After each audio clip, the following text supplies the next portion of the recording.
best friend to 23. She left her body and hovered above me. I saw no shadow, I looked around, searched every building and home that I found. I saw no shadow, but felt a glow. The warmth inside me, it kept me afloat. It felt like heaven had found my bones and gave me comfort when I feel alone. Now you're gone, I'm alone. I guess it's time to get better.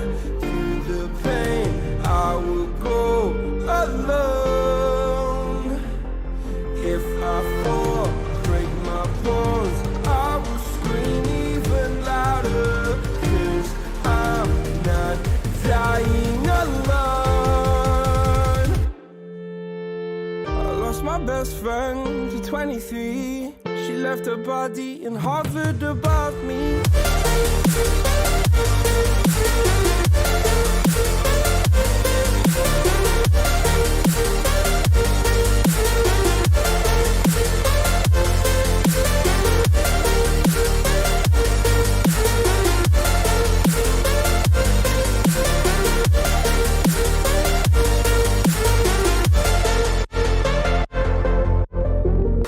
My best friend to 23. I heard the heavens crying above me. They gained an angel, I lost a friend. I felt like dying again and again. I went through hell, stared at death, but I keep fighting with each living breath. I saw no way out from where I stood. Felt like the fire had burned me through. Now you're gone, I'm alone. I guess it's time to get better. Through the pain, I will go alone.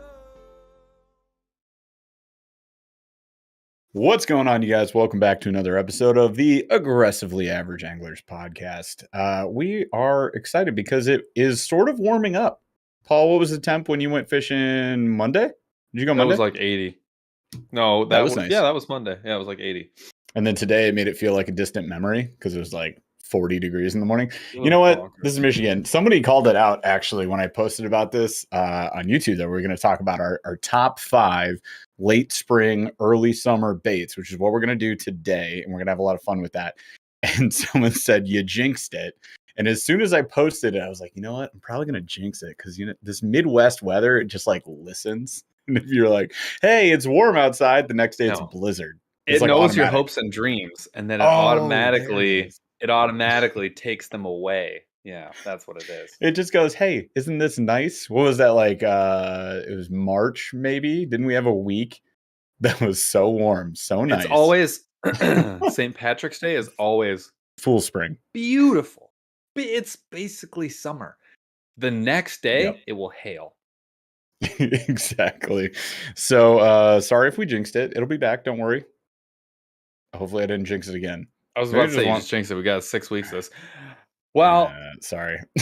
Anyways, so let's get into let's get into the show. So we have, first of all, thanks to our wonderful sponsors who are helping us keep the show rolling. Other than you guys, we got Monster Bass, who we will have a $25 gift card for their website, schmived away at the end of the show. So stay tuned for that.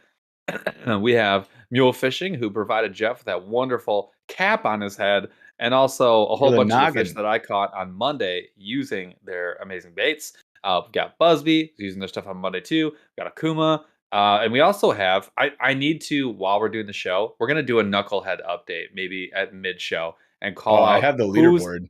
Who's in the lead for May. So if you guys don't know, if you're listening to this as a podcast, or if you're in chat and you don't know what we're talking about, we are doing it's a 4-month tournament. You've got May, June, July, and August. You get 4 individual chances each month to place in number 1 on either Jeff or my team. If you're on our team, if you place number 1, you will qualify to come down to Alabama on Jeff or my's team, a team of 5 of us. So 4 of you guys, 1 of us. And we are going to be competing in a tournament with a whole bunch of other YouTube influencers for potentially $10,000 and other assorted prizes. We also have prizes for each month, and 33% of whatever we donate is going to Autism Anglers, which is our sort of like pocket favorite place to donate money. So that's what I have for Knucklehead. All right, so real quick, knucklehead update. I'll just do it right now because it's quick.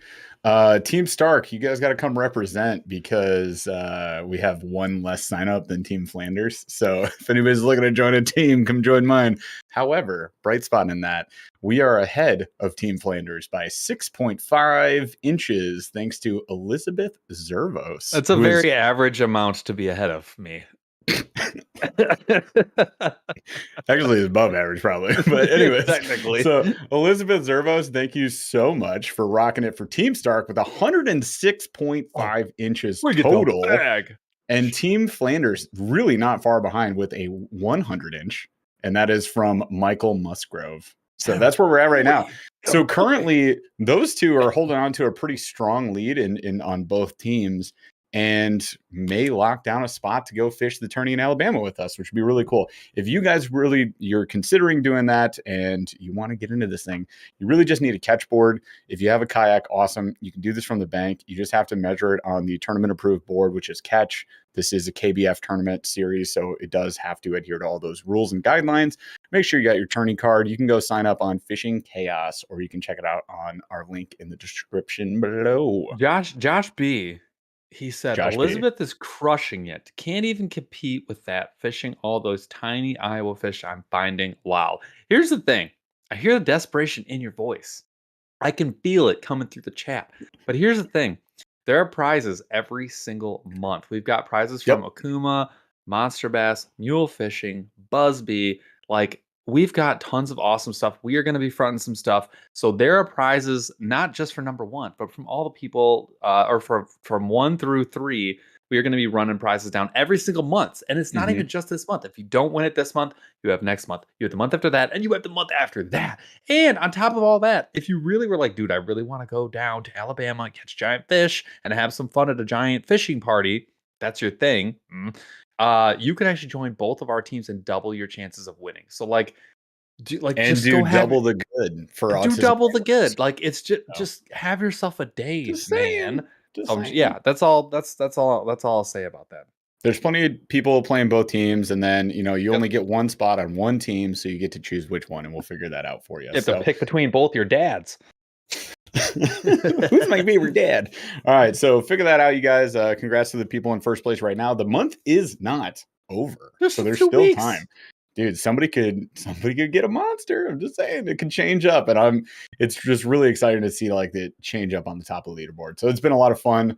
Hopefully those participating are having fun, and hopefully those who are on the fence right now, maybe leaning to the other side, come join us. It'll be fun. Think about this, you guys. I have only fished one time, technically 2, but it's like 1.1 times in May. How bad is that? My God. Yeah. I mean, one time where I actually recorded anything. The funny thing is I fished from the bank this last weekend and I got out for 2 hours pre-Mother's Day on Saturday. And I caught more than I have on the board right now. So I had at least 2 18 inchers, and all I put on the board was 5 13 inchers whatever my current length is in the tournament. So that was hilarious to me. And I didn't have a catch board, so none of those are recorded. So Stephen Elmer, he says, Joshua, I had my biggest decline because I didn't have Wi-Fi in freaking Iowa. Dude, you can just take the photo on your phone. Just take it on your phone like a regular picture, and you can upload it later. Totally fine. You just have to have your location services on. It knows where you were when you took the photo. Then you can upload it. No problem. So the biggest thing, you just need an internet-enabled phone, telephone is all I like to call them, and a catch board, and then you're in. Like you can fish. And a lot of people are worried, like, hey, what if I win and I don't have a kayak? Like, we'll help you. Don't worry about that. We've got extra like kayaks. KBF, like Chad Hoover has like an inventory of kayaks. Like, we'll get you hooked up. Don't worry about it. Anyways, I'm done with that. It's just really exciting, and we're actually getting into it. And like, I may get to fish at some point, which means I might actually, probably not, but like, there's a chance. So I don't know. I'm excited. I think it's really cool. Anyways, there's a chance. So we're going to talk about summer fishing here in just a second. Before we do that, we're going to do our Q with a D. So we've got this one's for me. Okay, so I was having conversation with my boss, right? And he was trying to placate me because he totally missed a meeting. So he was just like shooting small talk with me, and he was like, "Man, there's some things that I just think are silly that I know in my brain are like fine, but like they really bother me. And I'm like, dude, that is my whole entire life. I walk around thinking everyone else on the planet is doing something dumb, even though I know it's really not fair, but it just enrages me for no reason. Really not. So then I immediately, it took me 0.4 seconds. I was like, I'll tell you something where I agree with what you're saying right now. Here's an example. I look out in the parking lot and there's a vehicle that has like the gigantic sunshade on the inside of the windshield. I think that is the biggest waste of time in like on the planet. I think that is the most ridiculous thing that you can do. 5 seconds that it takes to set it Yeah, up. I think that's too so much. that your leather seats are not Yes. 4,000 degrees Fahrenheit. 100%. I think you're a coward. Roll the windows down. Look, obviously it's completely unfair, right? It's clearly a Does anybody stupid in thing chat do that you this? should- Does anybody in chat use those? Please yeah, tell me. I know. Well, obviously, like, I won't make a fun whole of you, bunch of people but do. you know I that will you're just better make fun of you dad. for no reason. So here's the thing: which one of these things is dumber? Using the car shade inside the windshield, or in the wintertime, you pull up your windshield wipers because you think that that's going to help you get not frozen windshield wipers. Well, they won't be frozen to the windshield. But they will still be frozen, and then when you go and try and use them, they don't. It doesn't help you at all. Hang on, calm down. I know you're getting heated. I'm gonna climb up on this hill, and I'm gonna fall on my sword. So this is the funny thing about the hills that you choose to die on is that they're completely logical things that people will do that you don't do. And also the funny thing is I'll advocate for those individuals. I don't do those either. I don't do either of those things. Yeah. And I never, ever, ever will. Yeah. But I also would look at it and be like, there's probably some logic to that. And I move on. And you're just like, are you kidding me? In the back of my head, I know that it's totally reasonable. But on the surface, I'm like, well, I'm enraged for no reason. That's what makes those takes like super fun because you're just getting an argument for no reason. Right. I'm with Michael M. Do the wipers then freeze at the hinge where they're just like locked in an upright position? I've never actually had that happen. I don't know. But what happens is they get ice cold, and then when you put them down and you go and try and use them, they just skate across the top of the windshield, and they actually take longer. They take longer to warm up. I'm like, you just made things worse for yourself. You created an ice blade, an icy blade. I think so. I think it's hilarious. I do though. I've never owned one of those sunshades. I'm sure it's nice. It's not worth my time. Yeah, Julie says, black car, black interior, especially if you got like leather. I know that can be an issue. I've seen people with like the metal stick shift. They're just like, this stick shift. Trillion degrees. 3rd degree burns. I feel like your metal stick shift is the problem. That's probably the problem. I think that's your problem. There might be other ways around that. That's why they're not custom. Like they are custom. They don't come stock typically. But I mean, 100%. I don't know.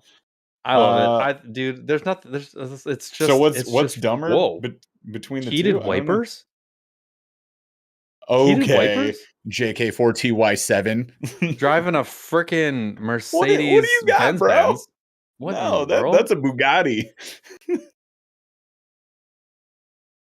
Okay, that would be the answer. The dumbest option: socks on your windshield wipers. Socks for your windshield wipers. Oh my gosh. Oh no! Wow, a 4Runner has that?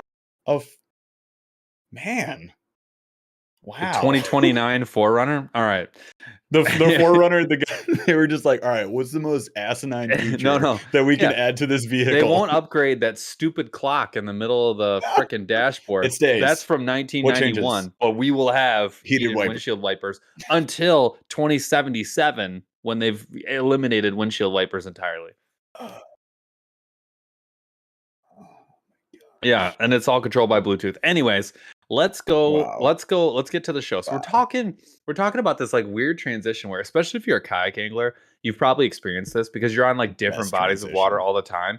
You get this transition, or like fish are in different stages of transition as you're like at the end of spring and you're starting to get like right into early summer. So you're like one lake, the bass maybe have already pushed deep, maybe it's a smaller piece of water. But then the next lake you go to, like the next day, they're still on beds, or maybe they're still roaming or whatever. So we're going to talk about today, mine and Jeff's favorite baits for that weird transition time where you don't really know what kind of lake you're getting into, but you're somewhere after the start of the spawn or at the end of the spawn, or maybe even done with it. We can do our top 5 baits for late spring, early summer. And then after that, we'll talk about like where those fish might be and how you can figure out what baits to use depending on what you're seeing fish do. Love it. Also, Michael M brought up a good point. We should have a podcast called What's on Paul's Mind. We have a mid-show segment completely dedicated to dying on hills that we just haven't used in a while. And it could be anything random like that. I will also say that the members only live is pretty much just that. I have to calm Paul down the entire members only live. Ask any member in chat right now. Like, what would really get it is if I didn't drink like enough coffee all day and then chugged a Monster 20 minutes before the show and then ate a bagel, I would go there's no point in having a rail counter. It'd be like, should we just hang up? Like, what do we do here? Should I hang you up? That is like, that's that video that the guy commented on. He was like, "Will Paul shut up?" Exactly. Had a monster. Exactly. On the rails. Ooh, gross. Who wants to see that podcast? Anyways, all right. So I take it we're starting out with the top 5. Let's so do our top one 5. for one. One for one. Yeah, we go every other one. Yeah, Mine are not in any particular order, though. I'll say that right off the bat. They're just this is not a first to last round. Yeah. Okay, go. I'll go first. Because mine's up first. I will say my favorite. This might actually be my favorite. It's got to be the Rebel Pop R, the little one though, the tiny one. It can't be the bigger one. It's got to be like the baby size that only comes in like one color, the baby bass. Yep. It is. Because I feel it works in the spawn. So like if they're on beds, you could throw it at the bed and just enrage a fish. If it's in shallow water, you can. If it's post spawn, it's actually really nice because when they're pushed off to docks or like they're just kind of roaming around, but they have to be really mad. You can get them riled up. But then even after that, when they're off and they're in like semi deep water over weeds and stuff, you could that's like when it's at its best. Like that's peak Rebel Pop R territory. And so, the Rebel Pop R for me is the top bar of choice for the whole late spring, early summer. So I just caught on that exact model on the bed, bank fishing. And this is where I was last weekend. And I threw it on the BFS setup. It was a blast. I did too. And that was it was 18 and a half incher. Like full up to big belly. It was sick. The best is fun. And I was like in the brush. So I was like trying to fight on the BFS without getting hung up. It was so cool. One of the best. I will say that little one, the reason I bought it on accident, not knowing what I was buying, but I used to use it for the river. And there are just some times like on the river where that bait on an ultralight spinning setup is like, it's so accurate. It's insane. And then you just catch a million fish. Like it's just sometimes it's just like the only thing that's gonna do it, and it's a cheat code. It's so much fun. And the funny thing was, I threw the new Euro tackle poppers, which I don't even think we've dropped the video on that yet. No, the video is coming. I filmed it. It's coming. Might be next Monday. Anyways, but yeah, the Pop R. I switched from the Euro tackle to that and caught on it. It was pretty sick. So my first one, again, in no particular order. I think the go-to though is like you gotta have spinner baits. You gotta have spinner baits. You gotta have that flash. I love a chatterbait. Let's get specific. So what kind of trailer are you typically using? And like what's your favorite color? Because I also have spinner baits, so I'll go after you. So this is interesting, right? Because it varies. I generally start without. And I just want to like burn it around. I want to see if I'm getting follows. I'm really paying attention to what the fish are doing and how they're reacting. And this is like, I was bed fishing this last weekend. So I'm like, what are they doing? What do they want? What's going on? And I'm watching for those follows. And they're not following, I'm switching out. The spinnerbait, like it's just so easy to cover water. So easy. And then so easy also to tell if they're into it or not. So like right now I'm throwing my bluegill colors, my shad colors, mostly those. And then like, if that's not working, chartreuse and white is always great. Maybe you throw a thump, but like the trailer for me comes in when I'm looking at the size of the fish. I'm like, who's following this? I'm like, okay, I'm getting who's buying this? Who's buying this thing? Like, I'm getting some attention. Cool. Maybe it's like, little bluegill sometimes. Maybe it's little baby bass, juveniles, whatever. If I'm not getting size following though, then I'm like, okay, let's size this trailer up. Let's go for those bigs. And that's when I'll throw on, like you like the X Zone Swammer, which is a great one. Your rage tails, your donkey tail. If you have a downsized spinnerbait, we just got some BFS ones that are sick. So I'll throw a battle tail on there, right? Or I'll throw on what I love on the chatterbait, which is like the inline tail, where you have your kamikaze swim-ons from Big Bite Baits, one of my favorites, or the Zacho from Yamamoto. Yep. So yeah, you ever use a trailer? You ever use a speed worm?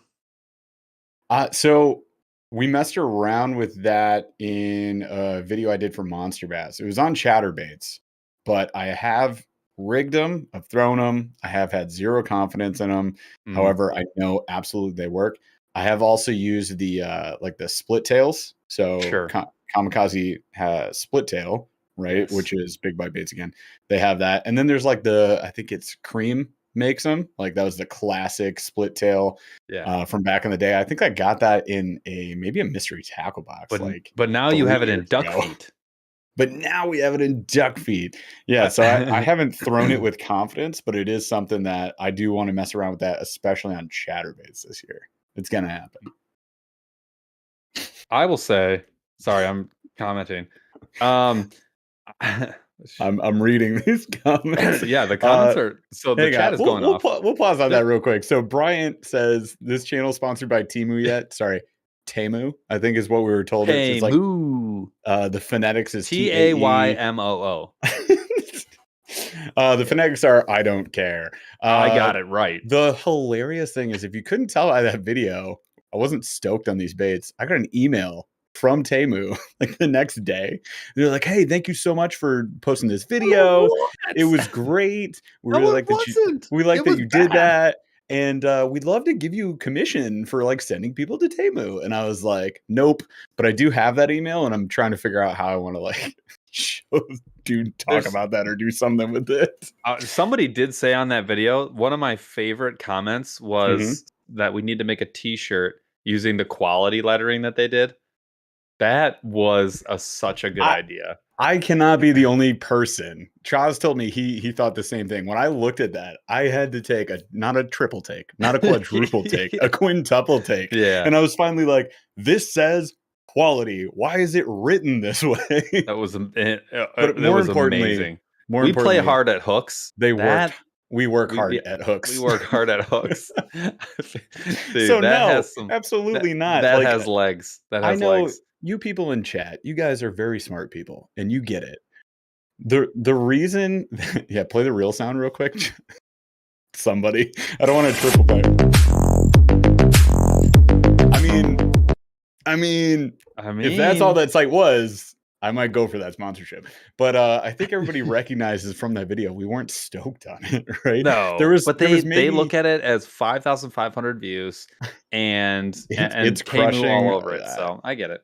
Somebody did comment like, "Hey, don't do this stuff for the views," and I just wanted to comment on that real quick. Like, that was definitely not the original intention. I had a lot of people. Like, I'm happy for the views. Don't get me wrong. Of course I'm happy for the views. Why else would I do this other than to like get out here, be in front of people, hopefully help people? That's our intent behind everything. And if we're able to reach more people because we got more views on that video, isn't that a good thing? Yes.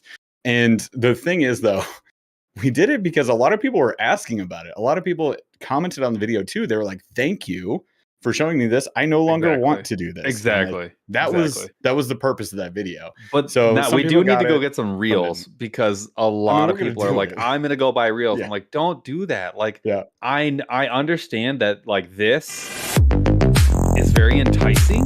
Yeah, it is. You know, like you hear that song, you see the reel, it's enticing, but like it's a $12 reel. Like it's not what you think it is. Right. I did catch on this. Rob Harrison, you're not gonna. Yeah, well, I believe it. Rob Harrison did say, he goes, "I've never caught a fish on a spinner bait." I mean, I find it hard to believe in some ways, but in some ways I don't at all, because like throw it more. There's a lot of people who have never caught on a frog. There's a lot of people who have never caught on a Texas rig. There's like, I mean, the list is eternal. There's things that I haven't caught on that people would be like, "What's wrong with you? Are you okay?" So like, one, you shouldn't feel bad about that. You shouldn't feel bad about saying that. But I will tell you, like, if if someone said, "I've never caught a fish on an inline spinner," I have to assume it's because you've just not been throwing it very much. Because like inline spinner baits, and spinnerbaits and crankbaits, for example. Like I've had a lot of people say, like, I've never caught on a crankbait. I understand that, but Jeff actually said it, like, just throw it more. I promise you, it's one of those baits that, like, if we were to do a top 5 every month of the year, spinnerbait, it's some version of a spinnerbait would be in the top 5, like at least 50-60% of the time, at least, because it's always a good presentation. And actually the hookup ratio on a spinnerbait is like wicked high. It's super high. So I don't know. I love a spinnerbait. My number 2, I will also say spinnerbait. I will say this for spinnerbaits though. In the springtime, I actually usually go small for a spinnerbait. So like I'm not throwing a half ounce. I would throw like a quarter ounce way more often, and almost always silver. Yeah, because like it's just sun. There's so much sun, and I really throw the bronze stuff like when it's muddy or when it's darker. It's just general rule. So like I'm almost grabbing white and silver, or like you call it the shad pattern. That's like like all white with like the blue trailer, like a bluish sparkle silver trailer. That's pretty much like I've got 3 or 4 of those on deck at all times in the spring. It's just you shallow water more often and super natural because that's what the fish are after. You don't even have to match the hatch even close, like not even remotely close. Like don't even worry about it. 90% of my spinnerbaits are chartreuse and white, and I catch on all of them. So I have so many memories because Mother's Day used to be like a big fishing day for me because like I didn't have to do a lot because my wife wasn't a mother. And so it was like Mother's Day was like a great day to go fishing because it's like early in the spring. You get the whole day. It was a good Sunday. So I have so many memories. I'll tell you straight up, I've caught so many pike and bass on spinnerbaits on Mother's Day. Like I have like unlimited photos of like that being the bait on Mother's Day and just crushing it. That's why it's in my number 2. Yeah, it's one of those ones that you just got to have faith in it, and you just got to keep casting it. Cover the water, go around structure, especially if you can. Haley's like, oh, the love of my life, who I love so much, who's the absolute best. Like, my door's right there, and she's telling me to say all this stuff. I'll be over here. Now she's giving me daggers. I mean, you earned those. She's daggers, not even looking dude. at me. She actually has a dagger. Oh, nice. I think we might see murder on the screen, you guys. It's very possible. He just cheese smiled back at her. Yeah, that's gonna work. Yeah, you'll be fine. I'm in danger. I'm in danger. All right. Well, anyways, let's see if it pays off for him. It's not a good strategy. It's a really bad one. Sure, bold, but bad. Spinnerbaits, just cover the water. Throw it around structure. If you're not getting anything, get around structure. That's what I'd say. And like burn it shallow, burn it over weed cover. But you're gonna catch something. That's the other thing that makes a spinnerbait so awesome. With the hook pointed up, with the blades on top, and then if you add a little bit of chunk on there, like a trailer, they're very weedless. Like you're taking the top of the weeds, you're not gonna have a problem. Yep. And then because they come in a lot of different sizes, it's so easy to target like the top of the weeds or mid water column. Or even shallow water if you can go like a quarter ounce or less. So it's like and then you could upsize the blades to slow things down. Like they live in the strike zone better than a crankbait. There's just a really, really easy fishing bait, and it just catches them. Yep. So keeping with this, just so we can like speed along to the rest of this fun. My next one would be a popper as well. So you've already said the pop R. I'm saying poppers in general. Like I just want that top water. So this could be like the what is the arc one called? The blower? I don't remember. Yeah. So that one in like bluegill, for example, that is an example of a walking and popping bait. I was gonna say it's really like a walking bait and a popping bait, but it does both. But I'm just saying, like I say, popper in general, surface disruption. But also you need a top water. You gotta have exactly water. Like the Mad Max from Monster Bass, like great popper. I love also walks. The Pop R, of course. We're trying out some new ones from like Euro Tackle for the BFS setup. I mean, it doesn't matter. I've got 2 or 3 in there. I've also got like the 13 fishing Poppy McPop face. I've got one of those in the box, in the day box right now. Yeah. So if you want to go big, that's a good option too. So yeah, I mean all those things. Yeah, Mad Max is in bone. That's in the day box. I was just typing that. Tom Gross got it. Actually, though, the bluegill one is really good too. The though. muted one, because there's like 2 or 3. No, it's so the Mad Max that's clear, that's green, but also brown, like the brown one. Yes, it is so. I kept 3 of them that I use, and it's bone, that one, and then the sexy crack, which is just because it has white in it. Not the perch one, because there's a perch one. It's green with vertical black stripes. It's I don't even remember that one. I don't know if I got that one. There's 6 or 7 of them, man. That's surprising how many of them there's probably too many. There might be 67 of them. I don't know. There's a lot of colors. They never made a black one. So they didn't, and that's the other one I want. That's the other one I would have wanted as well. But that's why that dark brown one is very close. Yeah, black or bone would be my go-to, and then a bluegill.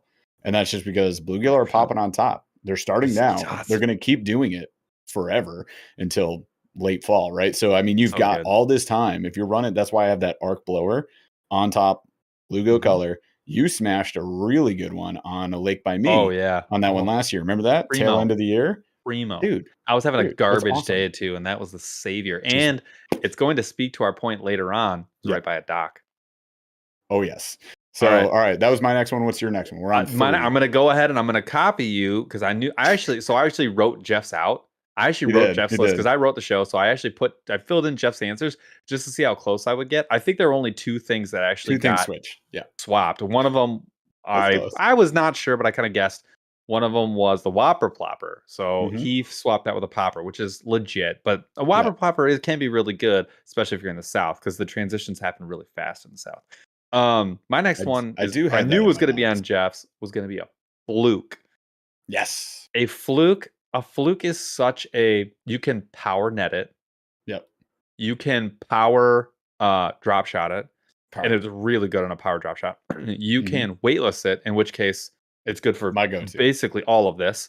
You can run it as a trailer on all the baits, like a spinner bait, like we were talking about, or a chatter bait, which is another bait that I thought might be Jeff's favorite, but got cut from the list.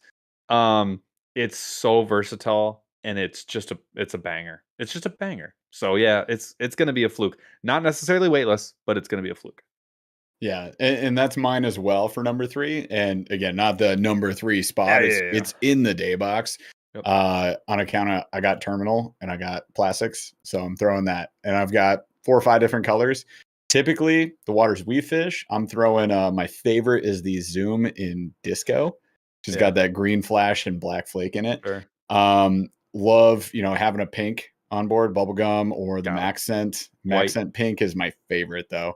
And then I might have a dark color just depending on if we hit a spot of like power bait water. Green pumpkin, which is basically black, is such a freaking banger. Yeah. So you have a light color for clear water, you got a dark color for darker water, and then you got something just insane in between. You're going to be good to go. I will say one of my all-time favorite flukes is the Baby Z2 in shad color. It's an Elastec material, but it's kind of a cross promotion between Strike King and Z-Man. Yep. It's downsize, so it's like I want to say close to 4 inches, maybe a little less, 3.5, something like that. So a little tiny, below average. Yeah, you would say well below average, I think. But throw that guy around weightless, you're gonna have a real good time, or drop shot it because it's great for that. That's like perfect drop shotting size. Shut up and take my money. You got it. So yeah, throwing the fluke around, weightless is my go-to. There's a million ways to do it. Maybe a belly weight. They make specific like the belly fluke rigs that like spiral as well. Yeah, the belly weight I feel like is everyone wants to go with the offset, which is not the offset, sorry, the EWG, which makes a lot of sense. Yep. But when the fish are not super aggressive, I would much rather see it actually on a ball head jig, especially if you're fishing beds. That's because you get right to the you get right to the bottom. You could stay in a spot and stay on a spot, and then you can actually pulse that bait. And that's when you can catch those fish that are like, yeah, like I want it, but not real bad. They might come and check it out 3 or 4 times. And you're sight fishing a lot of times. You're in the shallows and you're on a bed. So yeah, fluke's killer. And then I don't ignore the power drop shot, like 1/2 ounce, 1/4 ounce. Hi, Abby. And then running it on a drop shot. It's a killer. Yeah. My next one is going to be, this should be kind of obvious probably to a lot of people, but actually like mule fishing, the whole lineup, like a Finesse paddle tail or a minnow presentation, like all the plastics we're talking about, but downsize. And I say this because when the bass are the way they are right now, this is peak or just off peak crappie bluegill season. Like this is like some of the best pan fishing time that you can get after. This is when some of the bigs are going to be their most voracious because it's just, I mean, there's peak summer can be a little better because they will be on like coming off beds, but right now they're feeding and it's such a fun time to have the ultralight baits out. So mule fishing, anything. That was what I was fishing on Monday, and I caught oodle. I mean, I caught so many fish. I was upset that I wasn't filming because it was like I could have done a whole video in 30 or 40 minutes. Yeah, 100%. Which is why always be filming, fool. There called you while you're doing that. You there were were catching. there were 3 other people there, and I didn't want them to feel uncomfortable because I was filming. And it's a really small area.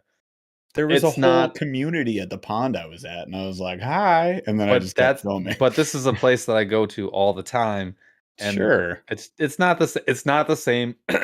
It's just not the same. the people at this lake all know me because I film around this whole lake. I'm like, sorry, but this is the perfect lake to try new baits, new techniques. Like my lake is. And I still did it. I just didn't film because I really did feel bad. Like these people were, I felt like I was going to ruin their time. Like they wouldn't fish. It's a really small area. There's like, it's like 100 feet. And I'd be like basically taking away their fishing day if they felt uncomfortable with me filming. So I didn't do it. Heck them. Anyways, next one. Okay. So what are we at? Number 4?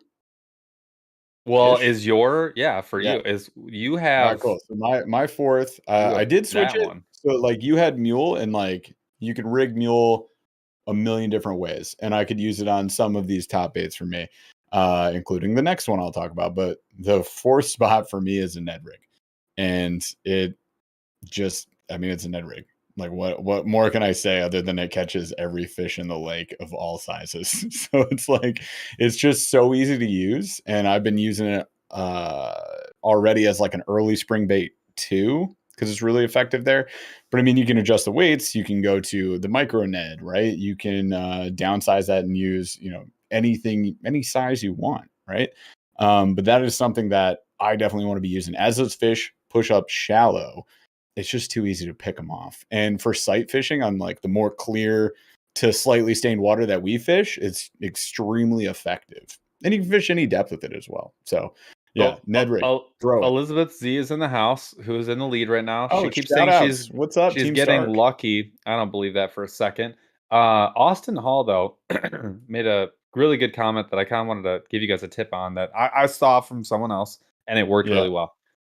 He goes, getting the screw lock into a Z-Man jerk shads, or really any Z-Man bait for that matter, made me almost want to throw my rod into the lake. Obviously, just threw a net instead. So I have to say though, like that's a very legit problem that a lot of people have is trying to get a screw lock into a Laztec type bait because you get no tension. You just keep turning, and the bait just keeps not moving and not screwing in at all. And then if you finally get it in and it's crooked, you have to start all over again. It's horrific. So the tip that I will give you that I thought worked so well, I should probably do another video on it because someone did a video. It had like 1 million views. And I was like, well, nobody needs this video. It was already done. But take a toothpick or even just take the tip of your knife or something. Oh, I remember this. Yeah. And you just even just take another hook, like a hook point, and just poke it like maybe 1/8 of an inch into where you want the screw lock to go. So basically pre-tap your hole. Like if you're a carpenter or do any woodworking, if you take a drill bit and you pre-tap your hole, you get like a perfect, when you put the screw in, you get a perfect screw.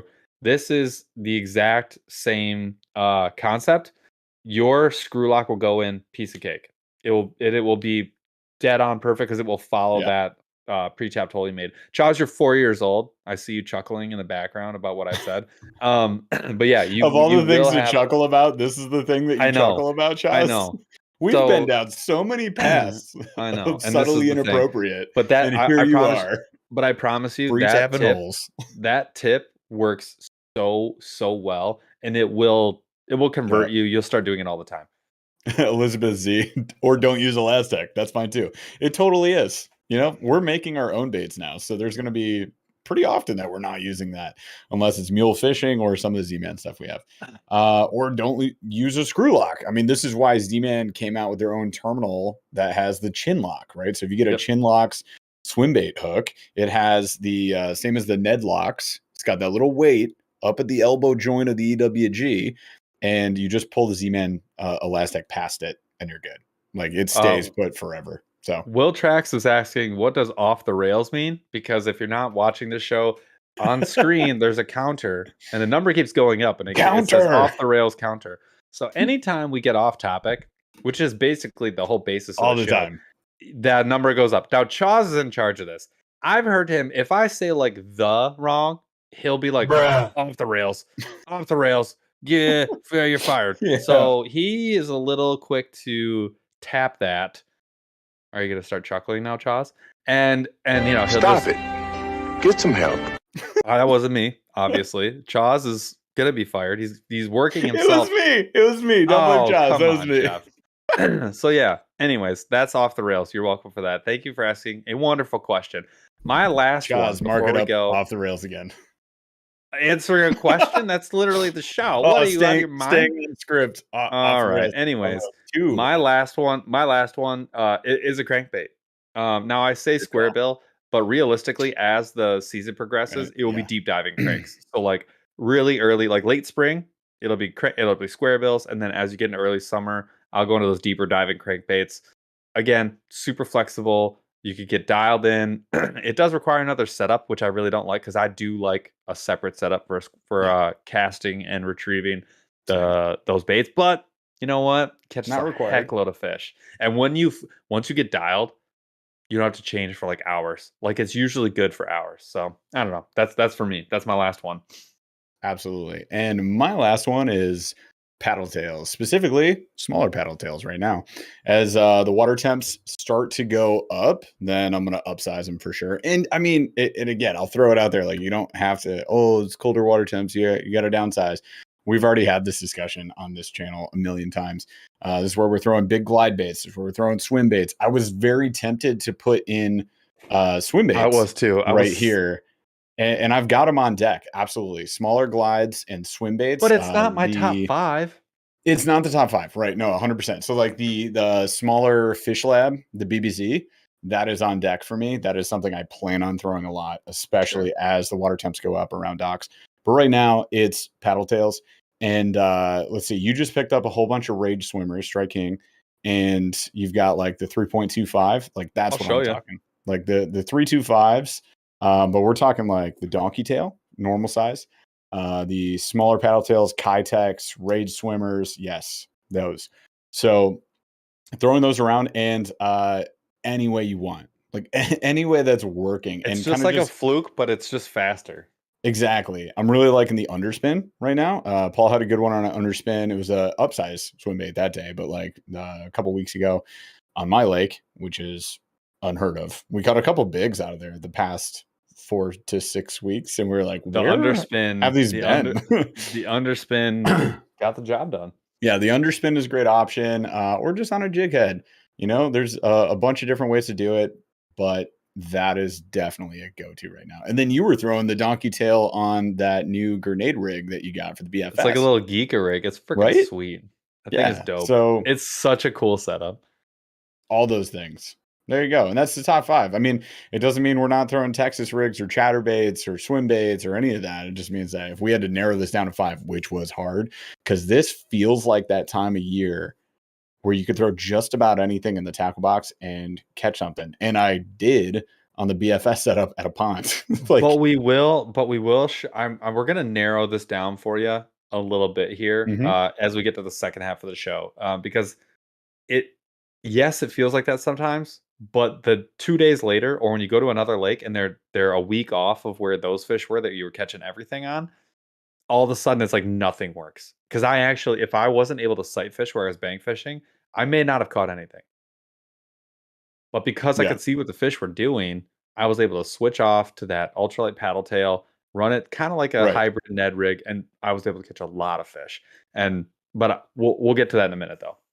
Yeah, these 5 though, if you just had these in your tackle box or some variation of these, you're going to catch some fish right now. Yes, and you're going to have a good time with it. And that's why they're on there, because those are those confidence baits right now. This is what I want to be throwing, right? And again, like you had crankbaits on there. That was like a close runner up for me as something that I would throw as well.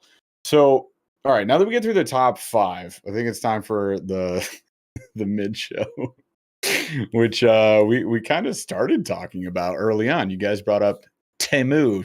I'm calling him Timu. You know what? Timu is a better name. If it's not Timu, they should change it to Timu.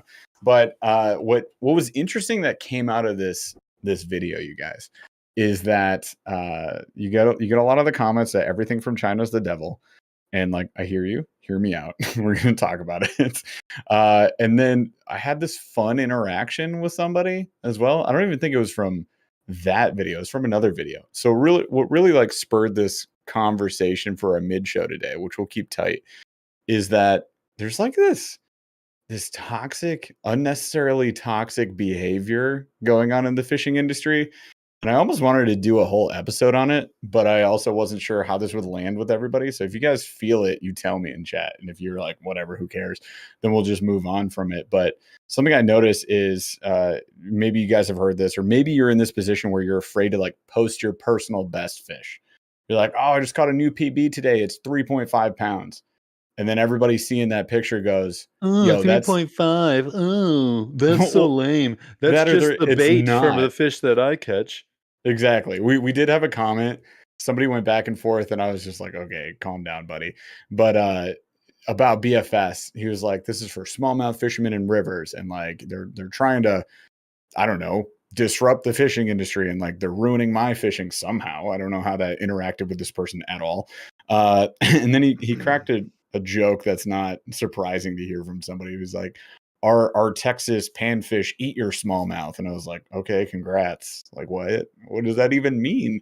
But maybe you guys have posted something before where you're like, hey, it's 3.5 pounds. And everybody in the comments is like, that's not an ounce over 2, you know?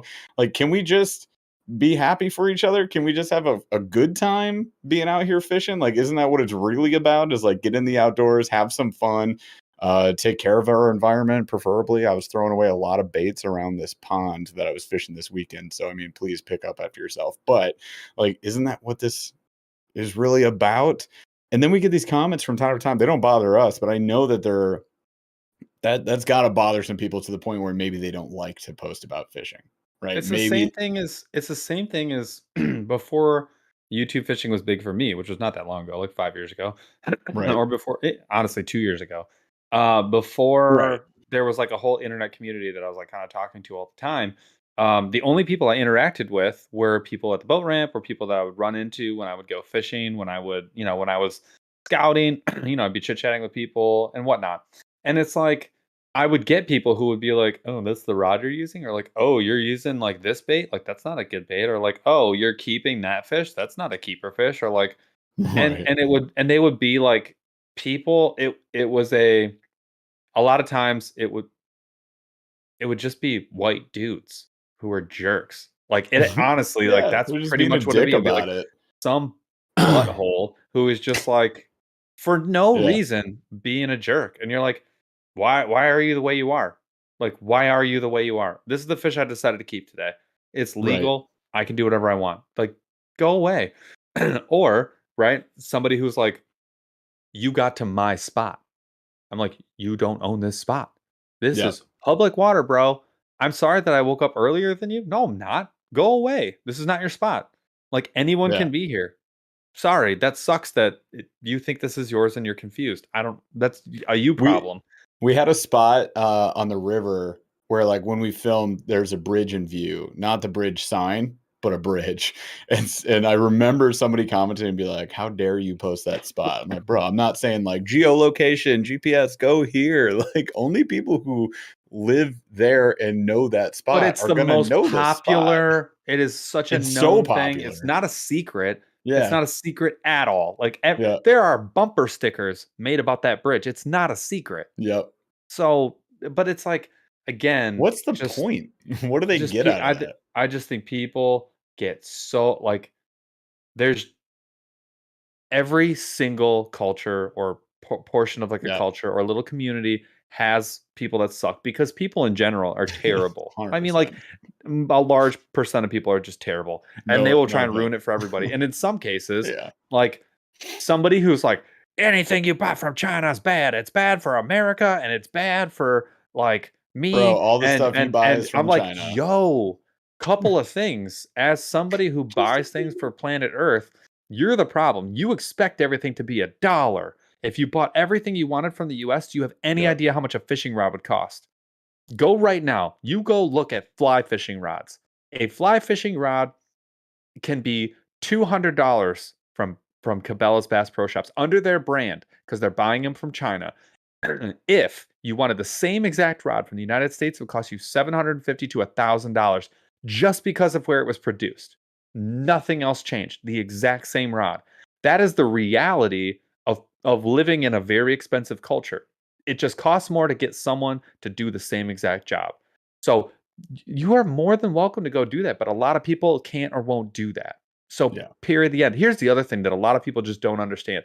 Clothing, people get pissed off when clothing's not made in America. Guess what? Guess where all the skilled labor is? The actual truly skilled labor for like clothing production is. It's in China. It's in places like Bangladesh. It's not here.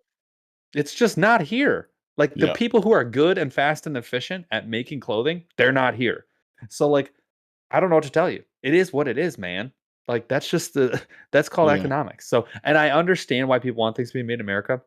I respect that. I like that. I also respect when people are like, look, we're going to make a more quality product. We're just going to charge more and it's made in America. That's totally cool. But to be like, everything that comes out of China is the devil. It's like, maybe you should just take a deep breath. Go hug your mom. You're going to be all right. Go touch grass. Go smell some air. You're going to be fine, bro. I mean, I made the point too, like whenever possible, we'll do that. But I mean, I'm not going to go broke over it either. Like I've got the hobby I want to fulfill and, we'll do the best we can. So, it was just interesting to me. And then it got me thinking like, yeah, there really is like a lot of toxic behavior that goes around behind the scenes through our comments, surely in Facebook groups. I know you guys have been in those groups. If you say Curado instead of Curado. That was the one. We'll end on that right there. But like this guy who always hates on our videos, and I don't know why I haven't blocked him yet, because you know what? Comments are engagement and YouTube likes engagement. So unfortunately, I just put up with this dude, but he's always saying something negative. He's not a happy person, and I feel bad for him. But yeah, he was like, are you saying Curado, sorry, the wrong way? If so, stop it. And then he's like, how do you not know how to say that? I was like, okay. No, he said straight misinformation.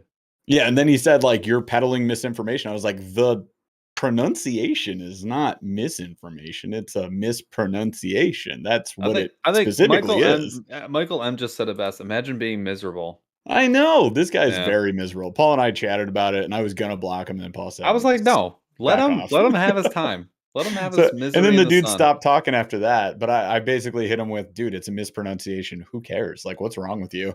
And then he stopped commenting. He'll be back. He always is. But at any rate. Tide88 says it's one thing to buy something that was made in China, but owned by an American company. But I get frustrated when people buy products from Chinese-owned companies. Dude, I hear you. I'm just making it's just generalities. It's just generalities. And sometimes it makes sense. And sometimes this is not like everything from China you should go buy. It's the best. That's not what I'm saying. But like, dude, there's no reason to get super mad and upset because people in America like to buy cheap things. That's just, I don't know what to do about that. It is what it is. So let's talk like there's, in my opinion, there's like 3 phases of post spawn. So like when you are at the end of spring and the water's starting to heat up and those fish have done the egg laying thing, have done the nest defending thing.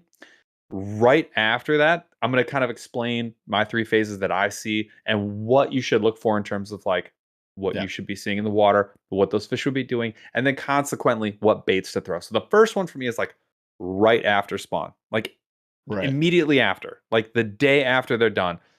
Those fish are going to be, they're basically blown out. They're super tired because they had those, when you've got these males and defending beds. So they're constantly, they don't leave the bed to go eat nearly enough, if at all. Like for like 10 days. Just being on a swivel. All they're doing is fighting bluegill and other little predator fish and other bat. They're just defending those either fry or eggs. Like that's what they're doing.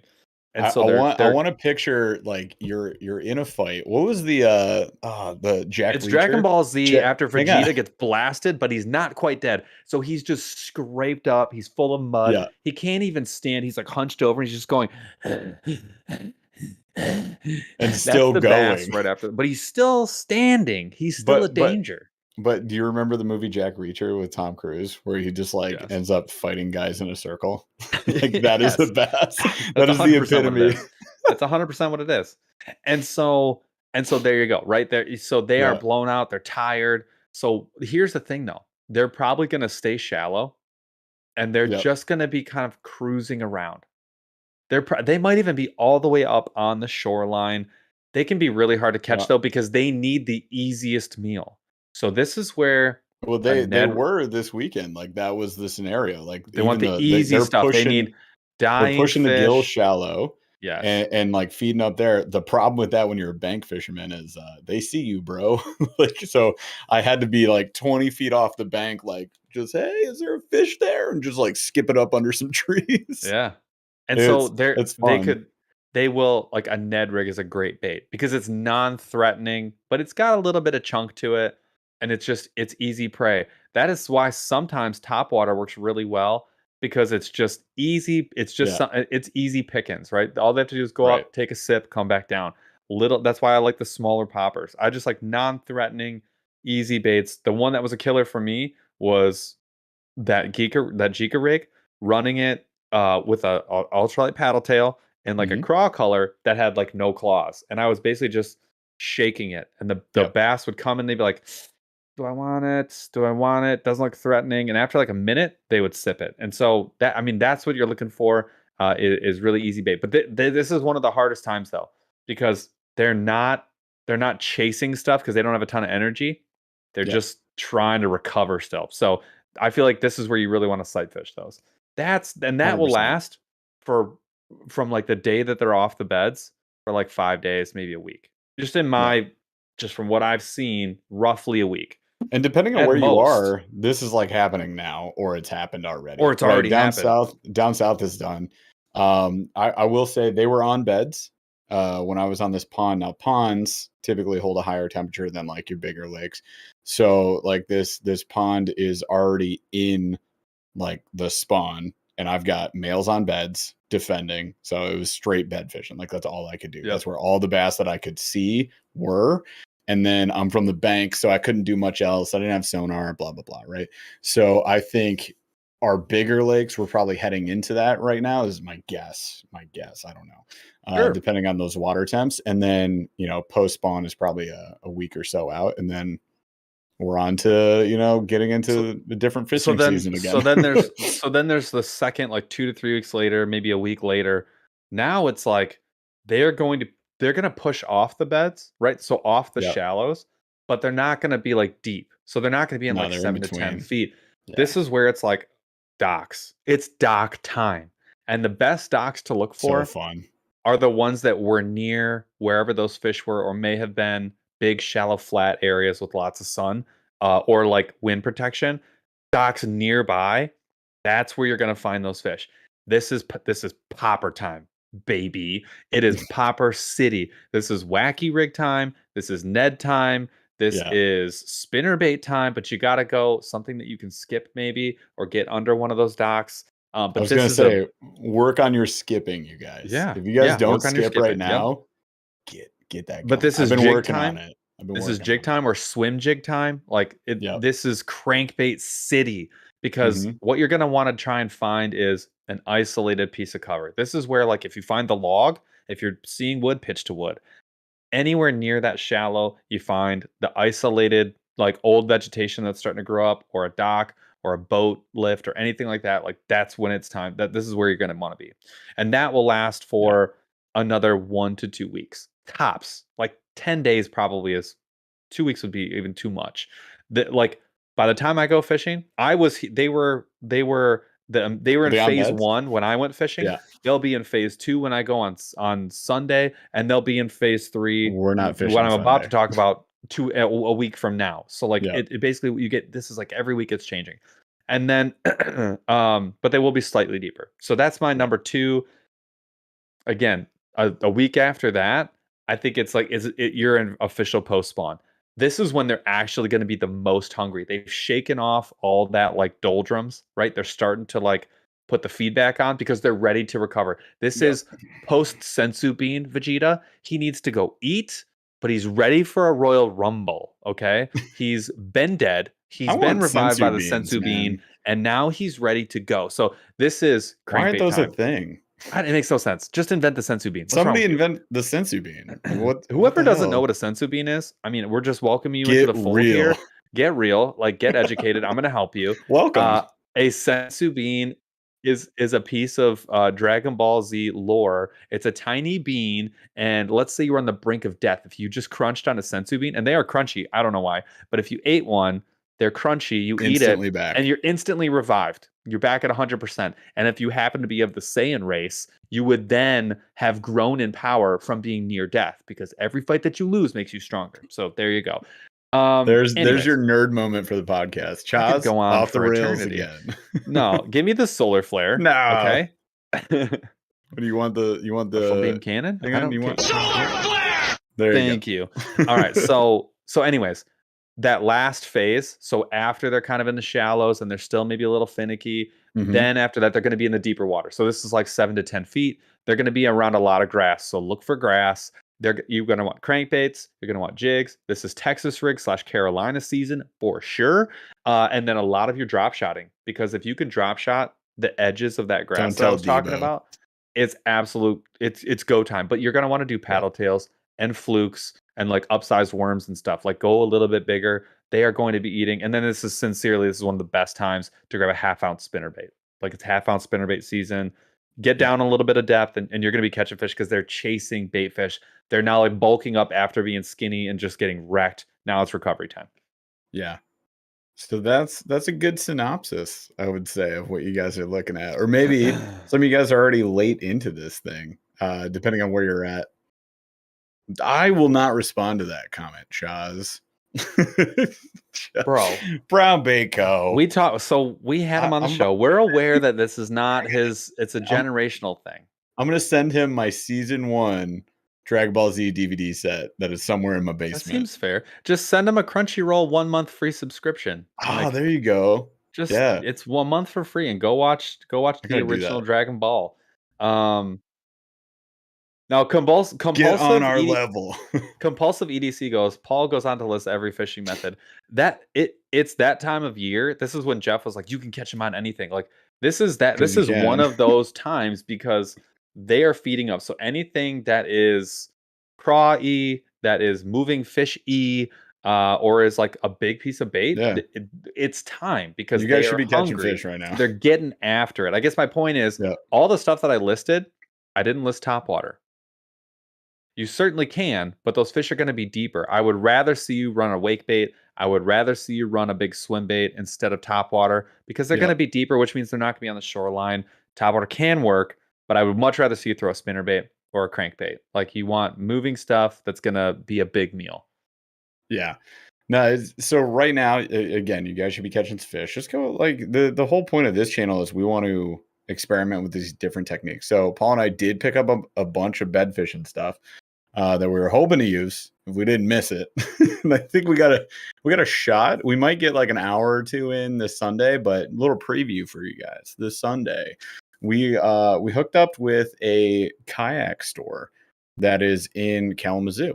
So we're going to be the west side of the state. So yeah, the west side of over Michigan. Here, if you can see my hand, I'm pointing to my palm away from my thumb, which is the west side of Michigan. Yeah, so we're going over to Kalamazoo. We're going to hang out with a guy named Hunter who works there at D&R Sports. So we'll be doing a video about them. We're going to shout them out in the video, all that stuff. And we're going to be testing out some yaks. So we won't really be fishing per se. We'll probably take like a combo out with us just to test casting with. We have to test two baits. Yeah, exactly. So like we do have 2 baits that we're testing for monster bass. And we'll bring them out with us. We'll have 1 combo each. We'll test like casting while standing up, while sitting, all that stuff. I want to get a good feel for these kayaks. And from that, you guys are going to get a bunch of kayak review videos. A lot of these videos. are all kayaks that we have not used. Probably a dozen. Not yet. The first trip we take out, we're looking at 6 maybe 7. But if we're those could lucky. all double because what we're going to Yeah. do is we're going to film a walkthrough. Oh, it And does then we're some going to videos. I film thought you meant it does some comparison videos kayaks. after the fact. Yeah. So this you're going to see it. So we are going to hit up the Kazoo River compulsive EDC.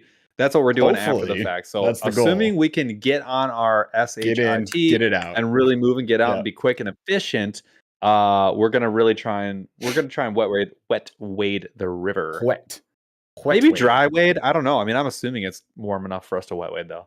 I'll bring the waders just in case. But yeah, like our goal is, and depending on how high the water is, but like our goal would be get down, get to the water, and get some fishing done too. But we're gonna get you guys some kayak reviews, which we haven't done in a long time. I think Paul did one last year, which was a comparison that everybody was like, this isn't a comparison, but really it was 2 reviews in one video, so get over it. But we're going to be reviewing other models that we have not touched on this channel. None of them are Hobies, and I think you guys are going to like them. We got some pedal, some paddle, all what I would call or consider very budget friendly as compared to most of the Hobie reviews we've done before. So we're hoping to get into that, and we're hoping out of this within the next couple months that we switch kayaks. So that's the real exciting part about that.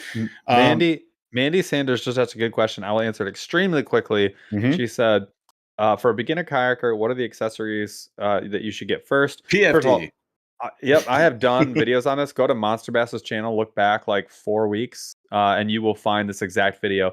But PFD, just look for Paul, a quality PFD, a quality paddle, potentially a safety whistle, safety equipment, hands down, is the number one most important thing. After that stuff is done, I would say some sort of anchor. However, there's a lot of options out there, but some sort of anchor system, I think, is going to be the thing that's going to keep you in the right spot the most often. After that, I would say probably, hate to say a crate, but like maybe a crate. There's not a ton you need after that. Like when it comes to being a beginner, that's really it. Those are the most important things by far. You can get away with murder. After that, it's just fish it and figure out like, oh, hey, it would be cool to have a rod holder here, or yeah, I could use a couple more tackle boxes in a crate behind me. Like you'll figure all that stuff out, or like I want a sonar. Ignore all that for now, and anchor is the most important thing, and safety equipment. You'll be extremely happy after that. Okay, I'm done. And we've done a bunch of videos on our channel too. Probably 4 or 5 iterations of one that was only about 3 weeks, maybe 4 or 5 weeks ago. So there's another one on our channel that's in depth too. Yeah, it wasn't that long ago. Yeah.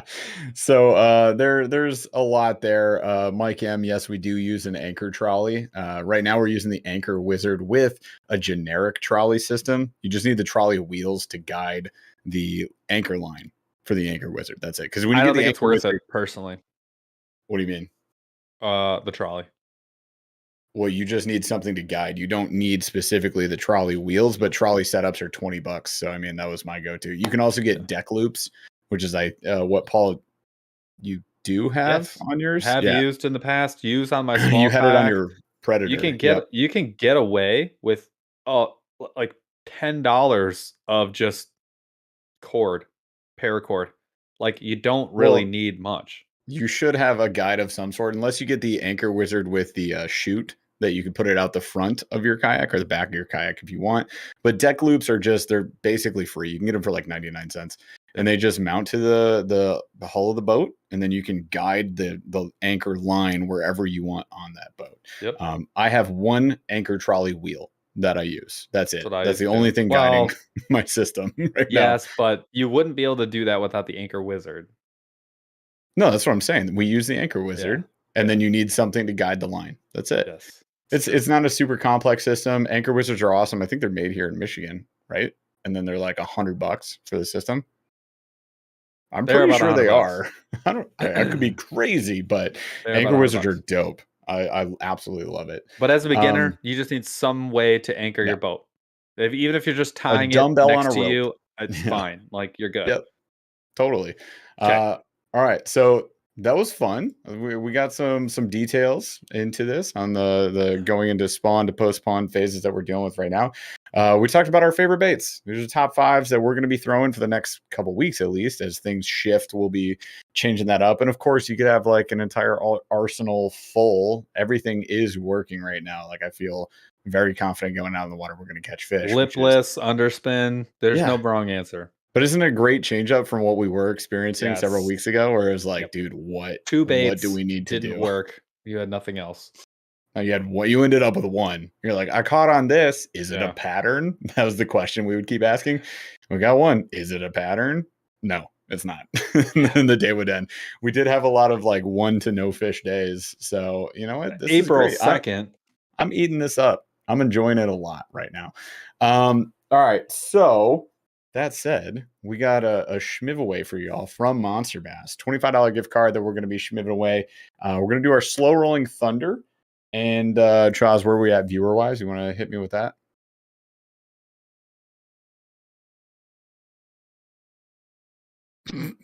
That's why you were making that face. We just took a 25 dip and then it came right back up. Sounds good. All right. Well, we didn't mention it at the beginning of the show, but we get over 125. There's always a chance for a potential bonus schmiv away. But right now, all you guys got to do is you got to start chatting. You got to say something in chat. It's the only way that you can get included into our random draw, which Charles will put up on the screen so we can prove that it's random and not rigged, and not everybody named Scott Vermonter wins all the time. He's here. I see him in chat. No, you didn't. Shut up, Chaz. He's always in.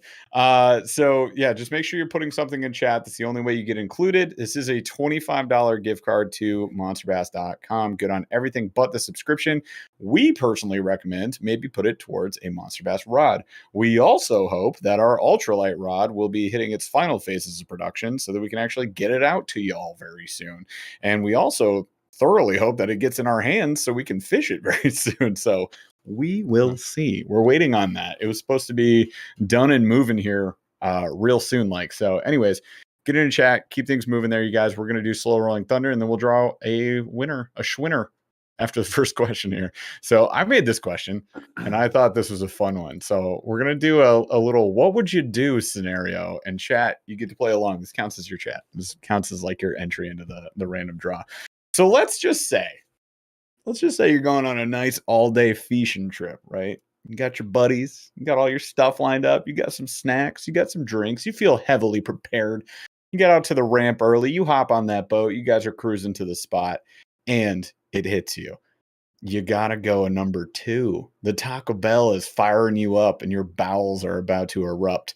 What do you do if you don't have the option of going back to the ramp? There's no bathroom at the ramp. You can't go home. You would disappoint your buddies. They're like, nah, man, we're out here fishing. What do you do? And Paul, you got to go first on this one. I mean, we're on an actual boat, a vessel. We're on a vessel that you are not driving. How big is the lake? It's medium size. It's the other private lake by me. So you're always within medium sight size. of the home. There are pontoons out there. And you got your jet skiers, and like people are out, there's homes, the entire perimeter, homes, all of it. How do you survive? I sure would like to aqua poop. That would like to be, but I can't afford. I'm seeing some people saying that. I can't afford to indecent exposure. Yeah, go to jail. So I'm definitely not doing that. But I'll tell you this: the live well. as a hunter, right? As a hunter, yeah. I have been 25, 30 feet in a tree. Yeah. And held a number 2 for hours. Another good example. Yeah. And I'll tell you right now, when you finally do let that specific brand of outdoor poop go, it will be gigantic. There's something about an outdoor poop. It's just going to be massive. So your I have body to tell senses you, the freedom of it's wilderness. like, oh, I know I'm outside and I know I'm in a good situation and I know I had coffee and whatever. It's going to be monstrous. And so I just, you know what? You can't hold that in. So if they won't let you go back, I will push to go back. If they won't let you go back, then it's aqua time. Yeah, I mean, I'm not swimming. I'm not swimming with my own aqua turd. No, I'm hanging over the edge and letting it rip, and then I'm wetting the hand and wiping. It is what it is, bro. You partially submerge, and then you take some dude wipes and you wipe your entire body down. Yeah. I mean, that's another option for sure. And then if the DNR or the game warden swings by, you say, Burly, I'm sorry. Big Lever Gang sorry. CEO says you can pinch a load into a Gatorade bottle. I'm gonna tell you right now, not the my outdoor load. The accuracy. Not the outdoor one. A regular, sure. A regular grumpy will fit in a bottle, no problem. But an outdoor grump, there's no way. Dude, Burly is a sniper. Look, the number 2 sniper. What? Robert Stankiewicz says, wipe your butt with a 10XD. You're fired, Robert. He meant the bill, probably, not the treble hooks. You think I'm risking that? God. This went so much further than I expected. 50XD, and that's not enough. That's not worth it. Oh man, here's the thing, you guys. Like, hang on. So this is why the multi-species boat is great, because in a multi-species boat, you get that deep V hull. You can like go up the front. You just need a 5-gallon bucket, and you're good to go. You say, everybody turn that way. You do your biz. You dump it over the side. Now, if I did not assume we had a bucket. We're on a boat. You could have a bucket. You could also have a live well. There's also like stuff you're not going to have. You should have a switch. You should have a switch on you. I'm saying, listen, this was not the scenario. There's no bucket. If they won't let you go back, there's no bucket. Buddy, what are you doing? Buddy, calm down. This is not the scenario. Okay. Oh, they magically had a toilet on the boat. Great. Well, this was an easy Wow, question. this has been fun. If you would let me talk, then you got me leaning over the side of the boat. You would have done it anyways. I could have had a toilet on the boat. Like, oh no, my boat has a bucket. I could have had 2 hours later. I could have had a toilet on the boat. You would have ignored it and dumped it over the side anyway. Bruh. You know you would have done that. Bruh. So anyways, as I was saying, bruh, stop it. Get some help. Seriously. That's how I feel. So the scenario is there is no bucket. I'm saying if you're in that scenario and you have, there you go. That's like the ideal. Now, the reality is it's the aqua poop. Like, we all got to admit that. You just jump over the side. Tell DNR you're sorry. Your doctor told you can't hold him in because that's an impacted bowel, and you will literally stuff your own poop into your esophagus. You won't make it. All right. Well, we went places, you guys. Charles, you want to? This is what happens when Jeff writes the show. All right. I love it. You're not that guy, pal. Trust me. You're not that guy. I mean, I don't want to be that guy. I don't want to write the show. That's why you should do it. Who's the winner? All right, run it for Tight 88. Run it right now. Run it. Run the giveaway. Run the giveaway. Run the giveaway. He has to go. Run it. Dude, he already ran it. Robert Stankiewicz, you won. Congrats. All right. So we have a Schwinner. Robert was commenting some fun stuff. So is he still here? You got to be here to win. He's here. I mean, I agree. So while we're waiting for him to, why is there only 100 people? We're talking about number 2 the whole time. Hold on though. Julie Russo says way off the rails. This was the established rail. This was the question. I'm just answering it and discussing. This is on rails. Chaws didn't chalk definition it up. Of. This is the rail, the monorail. Right. Robert's here. Robert, follow the instructions on the screen, please. Charles will take care of you. He'll get you that Schmift card, and you should have a code. You can go to the website. You can enter that in. So congrats, man. Hopefully you enjoy that, and you get something neat, like a 5-gallon bucket for your multi-species vessels. Anyways, let's do one more, and then we'll roll out. I think I wrote this one, too. You're thinking about it right now, I know. Yeah. So here's the deal. I want everybody in chat answer this, too. I want you to look at your rigs right now. Look at those combos, those beautiful rods and reels. What do you got going on? Guess what? If you don't throw one of those combos away right now, somebody you love dies. I'll just keep the combo.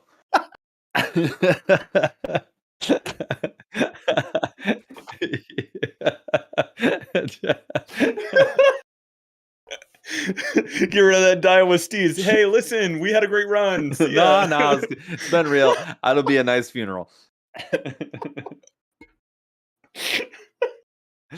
he's just digging. He's just going as far as he can go. No. Okay, something awful Right, happens right that you away. won't accept. Jeez. All right, listen, I take it back. Nothing awful happens, but you have to, or you die. I don't know. You die. Do you get rid of it Before then? you try and take it, and then I run away. You solar flare combo special beam cannon. Everybody knows. Oh man! All right, so if can't I had see. to throw one away, honestly, this is hard to say. It'd be the crankbait setup. Okay, which one are you running the crank? The SLX? Which one do you? No. Which That one's would your be combo? the Say guide the combo. select. I would get rid of the guide select, and right now I'm looking at it. It has the Oh my god! I'm literally looking at it. What's wrong with me? Jesus Christ! What's wrong with the Hakai? Can't name it. I'm looking at it. This one, right? So the I'd get rid of my Hakai crankbait setup. guide select $300 combo. $400 combo. Yeah. Yeah. Okay. Fair enough. I mean, the reason is I would keep. I have the new Monster Bass jerkbait rod set up, and I can use that to cast and retrieve cranks pretty dang good. So I would definitely rather keep the M3. I love the Zebco 33s that are going in the trash right now. The Shakespeare's, I don't know if Paul heard this question correctly. You have to throw away a combo. I thought it meant like in your boat, like you have your 6 that you typically would bring, and you have to throw one of those away. To specify, you guys, you can't grab it out of the attic. I got a whole bunch of dusty It's gotta be. It's gotta be like one of the 6 that you always bring. It's gotta be one of the 6 that you always bring. Like, right. So roughly 6. Which one of those are you throwing away? One of the in use combos. So Paul played the rules. Like it's gotta be in your top 6. Like one of the ones you carry daily that you bring all the time. Which one of those do you have to run through the wood chipper? The Mine, 14-foot combo. The 14-foot bamboo rod that was given to me by my grandfather-in-law. It's got to be an in-use combo, guys. In use. All right. So you're throwing away. The bamboo is probably worth a lot of money. I wouldn't throw that away. I'd throw away an in-use combo before I throw that away. 100%. Wait, you only bring 6 combos, says Clint. We either get like, you bring 6? What's wrong? Like, you can't win this game. This is what I'm talking about. Anyway. Wait, what? Rocco wants. We moved away from that because I already decided I would sacrifice a family member in a heartbeat. Paul would sacrifice everyone in his family. Just to keep it. All right, we already discussed this. Au revoir. Sayonara, sucker. Arrete. It's been real. It's pronounced arrete. As in your heart, arrete. All right, so you got rid of the cranking combo. That is an in-use combo. That counts for the question. There you go. I'd probably do away with the exact same combo, which is an SLX DC on the guide select. And I mean, again, because it's such a specialty use. It's so nice to have, but if I didn't have it, the other rod that I can use for it's pretty good. I run cranks on almost everything else. It does a lot of things really well. The next one after that though, on the chopping block, would just be like the medium heavy casting rod.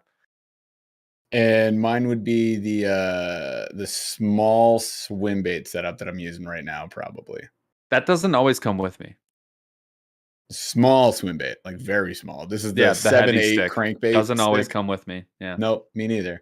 So it is an MB, and I really like it, but also I'd never really need to use it. How many times I grab like a medium heavy fast? All the time. Medium heavy fast. That would be the next thing I would get rid of is the medium heavy fast casting combo. Because you like the medium now. I would go with the medium, or I would go with the heavy, or I'd go with the spinning setup. Like the one that I would keep is this heavy action tournament concept because it does so many other things so much better. Fair. Charles, why did you? Oh, Charles does this. He puts a blanket over his camera and he disappears. I don't think we're allowed to sign off now, though. But we're going to end the show right now. The producer has left the show. Why does he do this? Guys, we're unsupervised. What do you want to talk about? What do you want to do? Oh my god. Yeah, let's talk about pooping off the boat. That was early in the show. We got to go further than that now. Oh All my right. God. So, I mean, that was a fun little slow rolling thunder. Do we have to come up with one more until our producer comes back? I feel Yeah, I like I'm guess so. stuck. What is Runts type candies? So Starburst, Runts, like multi-flavored, like Uh-huh. the 5 Okay. flavors or more type candy. What is the Skittles. absolute best? What's the most premium? Like when you get one, if you were gonna go like the movie theater and you were just gonna eat absolute garbage, Yeah. what sort of like multi-flavored candy would you be going for? I'm going to eat 400 Skittles at once and create Skittles are the bro. giant gob. Just Have you had hold on, what about Sour Patch Kids? Sour Patch Kids are amazing. Specifically, They're I love the watermelon ones. Have like my you go-to. so they did a red, white, and blue one for 4th of July last year. Oh yeah. I Did it had taste not like had a bomb pop? I had not had a Sour Patch Kid in probably a decade. And my mother-in-law just casually had no, A not my 5-pound mother-in-law. bag. I'm out of my mind. Sorry, that's not what I meant. My stepmom had the big bag. Had the big Yeah. bag. I Yeah. cracked it open. It was open already, actually. And I was like, I'll eat one. Haven't had You one ate of the these in a whole while. bag. It just disappeared. I don't know what happened. I blacked out. I mean, It was I'm so there. good. Get that. I will just destroy those bags. Hey, Chaz is back. I have a question, Paul. Where are the Sour Patch parents? What? We should make Sour Patch grandparents. They're raisins. They're just It's raisins. been done. It's been done. Sun-made. No, The those are golden dates. ones. The parents are raisins. The grandparents are dates. Yes. So what All right, are well, Sour Patch like pets? dude, I don't know. It's got to be a hard candy, right? Probably. It's like, wait, the pets though? Smarties, if they were animal shaped. Marty's. Sprees. You guys remember Sprees? Sprees are so good though. They low key. Underrated. All right, well, It's Chaz way is underrated. back. We got to pull the eject button right now. Chaz, you bailed on us. We were at the end of the show, and we were like, "What do we do?" So, welcome back, Chaz. All right, guys. Mike M says peeps. I like that answer. Peeps. Oh my gosh, my daughter got a pack of like birthday cake Peeps. This is a thing now. Yeah, That and also sounds pretty good. Also at Easter time, they had a bunch of packs of Peeps, and we roasted them on the fire, and it was pretty gnarly because the sugar, Yeah, like caramelizes, crusty. It's so great, and you put them on s'mores. It's insane. Anyways, all right, I'm getting the munchies right now, you guys. Here's the deal. Ew, gross. So next, it's espresso piece. Next week we'll be back, and my goal is it's on the fence, you guys, but we've been talking to some people over at Do It Molds, and we might have them on the show. And I feel like if I say it here right now, maybe it'll happen. So Brendan Chapman was on the show over a year ago, and we're gonna bring him back in. Hopefully next week. We'll talk to him later this week and hopefully nail that down. But yeah, next week we might be revisiting making some baits with the guys who do the thing, Do It Molds. So that would be really cool. Hopefully we can make that happen, and hopefully we can do more stuff with them too. We're working on it, and get some new fun things going on the channel. Get some more of those videos going as well. Like I said, we've got some kayak stuff coming. We got the ultralight gear BFS lure unboxing that we got from Bait Finesse Empire coming. We've got some really cool stuff that shout out to Rocka Blades. Rocka sent us a freaking another kit that he individually packaged and labeled for both of us so that we didn't fight over it. And I still have both packages. So I erased Paul's name, and they both say Jeff, consequently, so they're both mine. At any rate, solar flare, special beam cannon. What are you talking about, Chaz? Anyways, and so the show. We do have that. That's going to be a lot of fun as well. So a bunch of stuff like that coming your way, as well as a ton of fishing videos that I've racked up that we now need to start releasing. So things coming your way. Thank you so much for hanging out with us again this evening. We'll be back next week, same time, same place. Miss y'all, love y'all, and we'll see you then. Chaz, take us out. Took us swing at a wrecking ball, and I prayed for my downfall, and I found a way to reconcile, 'cause in my heart it's not worthwhile. It's a bloody battlefield where some go down, others heal. In the end it's all the same.